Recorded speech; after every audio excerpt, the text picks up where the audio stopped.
உங்கள் வாழ்க்கை துணையிடம் உங்களை விட ஒரு சில மேன்மையான குணாதிசயங்களையோ திறமைகளையோ இருக்கும் பட்சத்தில் அதை குறித்து நீங்கள் சந்தோஷப்பட வேண்டுமே தவிர பொறாமை கொள்ளவே கூடாது. ஏனெனில் நீங்கள் இருவரும் ஒரே மாம்சமாயிருக்கிறீர்கள். இன்று முதல் உங்கள் மனைவியை அல்லது கணவனை நோகடிக்காதபடிக்கு உங்கள் சுய சரீரமாக உங்கள் மாம்சமாக அவர்களையும் நினைத்து பாருங்கள்.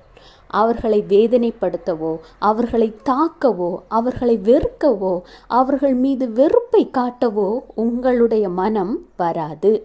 எல்லாவற்றிற்கும் மேல் இது சத்ருவாகிய சாத்தான் உங்கள் குடும்பத்தை பிரிப்பதற்காக விரிக்கிற வலை என்பதை புரிந்து கொண்டு எச்சரிக்கையோடு பாதுகாப்பாக இருங்கள்.